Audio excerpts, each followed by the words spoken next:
This channel does not promote any violent, harmful, or illegal activities. All content provided by this channel is meant for an educational purpose only. আরিয়া দগের একের পর এক video আমরা দেখছি, আমরা কি নিরুত্তাপ থাকতে পারছি না। কিন্তু এই ভিডিওয়ে যাকে দেখা যাচ্ছে সে নিরুত্তাপ। পরপর অত্যাচারের ভিডিও ভাইরাল হচ্ছে, কিন্তু তবুও সে নিরুত্তাপ।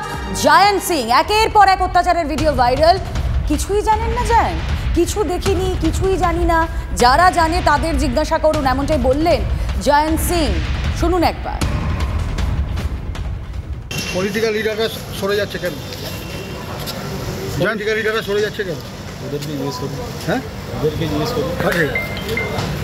কে সরে যাচ্ছে? তোমার পাশ থেকে পলিটিক্যাল লিডাররা সরে যাচ্ছে। আমি দেখিনি। কুণাল ঘোষ বলেছে পিঠের চামড়া তুলে নিতে। আমি দেখিনি। হ্যাঁ, আমি দেখিনি। কি বলবে? ভাইরাল ভিডিও নিয়ে কালকে একটা ভাইরাল ভিডিও হয়েছে, আজকে দেখিনি আমি। সরাসরি চলে যাই, আমাদের প্রতিনিধি অনন্ত চট্টোপাধ্যায় রয়েছেন সঙ্গে। অনন্ত রয়েছেন আমাদের সঙ্গে। অনন্ত, যারা জানে তাদের জিজ্ঞেস করুন, এই যারাটা কারা বুঝতে পারছি না। জায়ান্ট সিং, যার বিরুদ্ধে এত অভিযোগ, তিনি নিরুত্তাপ এত কি করে? দেখো, তাকে জিজ্ঞাসা করা হলো নেতা মন্ত্রীরা কেন আপনার কাছ থেকে সরে যাচ্ছে, সে কিন্তু একটাই আক্ষেপের কথা শোনালো, তারাই জানে। মানে এই যে সরে যাচ্ছে, তার পাশে কেউ দাঁড়াচ্ছে না, তার যেই দাপাদাপি, যেন তার একটা বক্তব্য নিরুত্তাপ, তার বক্তব্য, তার বডি ল্যাঙ্গুয়েজ, যে এই যে ভাইরাল হয়েছে, সে যেন এটা যেন কোনো ব্যাপারই না তার কাছে কোনো এগুলো ফ্যাক্টরি না। এই যে বেপরোয়া ভাব, এই বেপরোয়া ভাবটাই কিন্তু তার শরীরী ভাষায় ফুটে উঠলো। দেখো, তাকে কিছুক্ষণ আগে তাকে ব্যারাকপুর আদালতে তোলা হলো, আজকে তার দুদিনের জেলে হেফাজতে তাকে Barrackpore police commission, Barrackpore court তাকে দুদিনের জেলে হেফাজত দিয়েছিল। আজকে শেষ মেয়াদ ছিল, আজকে তোলা হয়েছে। আবার 10 দিনের পুলিশ হেফাজতের মামলা করেছে ব্যারাকপুর পুলিশ কমিশনারেটের বেলঘরিয়া থানার পুলিশ তদন্তকারী অফিসাররা। তার বিরুদ্ধে নতুন নতুন ধারায় মামলা জড়িত হয়েছে, যে তাকে 10 দিনের কিছু দেখিনি, কিছুই জানি না, এটা কোন প্রসঙ্গে বলছে এই জায়ান্ট সিং? অনন্ত, দেখো, নেতারা কেন সরে যাচ্ছে সেই প্রসঙ্গই বলতে চাইতে হয়। সঙ্গে থাকো। সজল ঘোষ, বিজেপি নেতা, এই মুহূর্তে রয়েছেন আমাদের সঙ্গে। সজল দা, যখন জায়ান্ট সিংকে আজ তোলা হচ্ছিল আদালতে, তাকে প্রশ্ন করা হলে কেন তার মাথা থেকে তৃণমূল নেতাদের হাত সরে যাচ্ছে, তিনি স্পষ্টই বললেন কিছুই জানি না, কিছুই দেখিনি, যারা জানে তারা বলতে পারবে।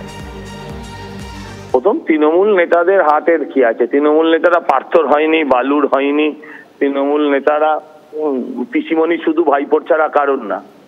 হ্যাঁ, পার্থকে ভুলে গেল, বালুকে ভুলে গেল, কি জায়ান্ট সিং মায়ান সিং এসব চলে? আপনি বাঁচলে বাপের নাম, আপনি বাঁচলে বাপের নাম। হ্যাঁ, আর এই সমস্ত অপরাধীরা এখন অপরাধ সামনে আসার সঙ্গে সঙ্গে যখন বুঝতে পারছে নেতারা মাথা থেকে হাত সরিয়ে নিচ্ছে, তখন এদেরও উচিত, এদের সঙ্গে নেতাদের কি সম্পর্ক আমরা তো দেখেছি। মদনদার সঙ্গে কেমন সম্পর্ক, মদনদার পুত্রবধূর সঙ্গে কেমন ভাবে জন্মদিনের ছবি, এগুলো সব আমরা দেখেছি। সৌগত রায়ের সঙ্গে তার কত ঘনিষ্ঠতা, সবই তো আমরা দেখেছি। লুকোনোর তো আর কোনো জায়গা নেই এই জিনিসগুলো, এই জিনিসগুলো তো লুকোনোর কোনো জায়গা নেই। তাই আমি আপনাদেরকে বলি, হ্যাঁ, আপনাদের মাধ্যম দিয়ে যদি সম্ভব হয় এই সমস্ত অপরাধীদেরকে বলুন সমস্ত কথা পাবলিকলি স্বীকার করতে। শুধু সিআইডির কাছে বললে হবে না, কারণ সিআইডি অনেক তথ্য বাইরে বেরোতে দেবে না, অনেক তথ্য লোপাট করে দেবে। পাবলিকের কাছে বলতে বলুন, মিডিয়ার কাছে বলতে বলুন, যাতে ওরা ওদের যারা মেন্টার, যাদের জন্য আজকে ওদের এই পরিণতি, এটা তো কেউ মায়ের পেট থেকে পড়ে সমাজ বিরোধী হয়নি, তৃণমূলের আজকারাতে সমাজ বিরোধী হয়েছে। সেই মদনদা আজকে সাধু সাজবে কপালে তিলক কেটে, সেই সৌগত রায় আজকে সন্ন্যাস নিয়ে নেবে, হাত ধুয়ে নেবে। একেবারেই তাই। অনেক ধন্যবাদ। আমরা কথা বলছিলাম, বিজেপি নেতা সজল ঘোষ ছিলেন আমাদের সঙ্গে।